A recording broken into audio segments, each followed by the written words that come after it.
To the many who love this sport, it was 50 years ago this fall, with pen and pad in hand at Old Civic Arena in Pittsburgh, I got my first chance to cover the National Hockey League. That was Mike Emrick. 14 teams. Gordie Howe was a Red Wing.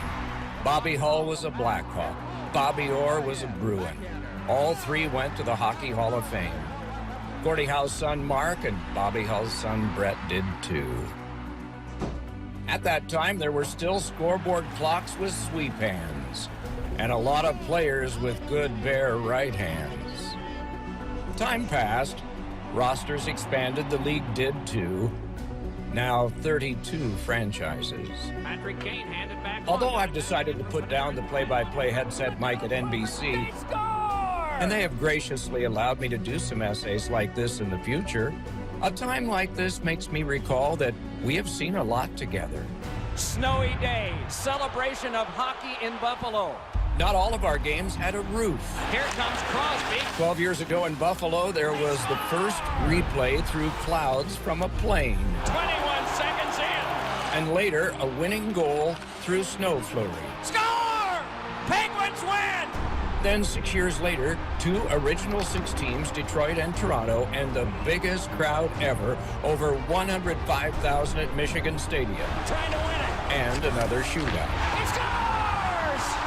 The Maple Leafs win! 5 years later, hearing the famous victory march at Notre Dame, and two more Original Sixers, Boston and Chicago, walking over that fabled gridiron. We saw some Olympics, too. Zach Parise out of a net ball scramble! A decade ago, a gold medal game that required overtime between the two North American powers in Vancouver. Crosby scores! The gold medal to Canada! And 4 years later, in a memorable game in Sochi, when the home team Russians saw an American named T.J. Oshie score 4 times in a shootout, Score! including the clincher. Team USA wins! I don't know about you, but I still get chills seeing the Stanley Cup.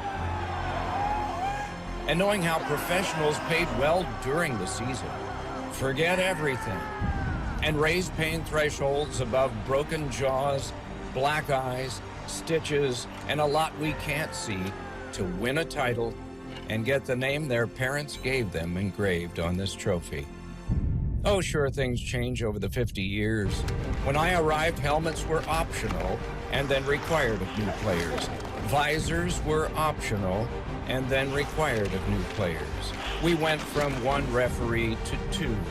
Goal judges once sat in chairs behind the net.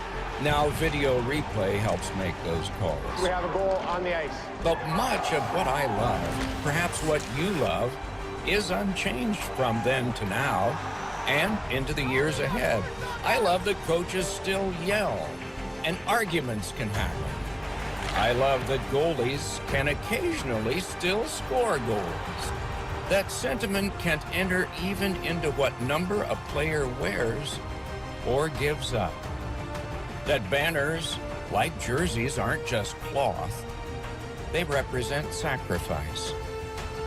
I love that when fans pay the price of admission, in addition to the game, they can get to see kids get a lifetime memory. Get to see one of their number experience joy. Or get to be in on a surprise reunion of someone serving the country.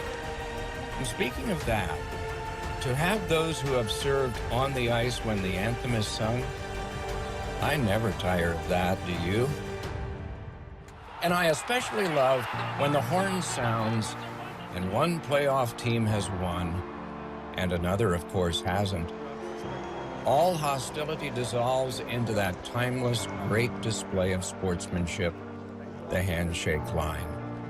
60 years since I saw my first game, 50 years since I first reported on the NHL, 40 years of calling NHL games, and I am always heartened to see this. Excellent series, Sid. Good job. Come on, wins. I hope these days find you well. We are well here. In the meantime, I will be at home with Joyce and the pups. It's a circus. And perhaps in the future I will have something to share with you, but hoping you can stay safe for now. And like me, watch for the start of next season. I leave you with sincere thanks. Your hockey friend, Doc.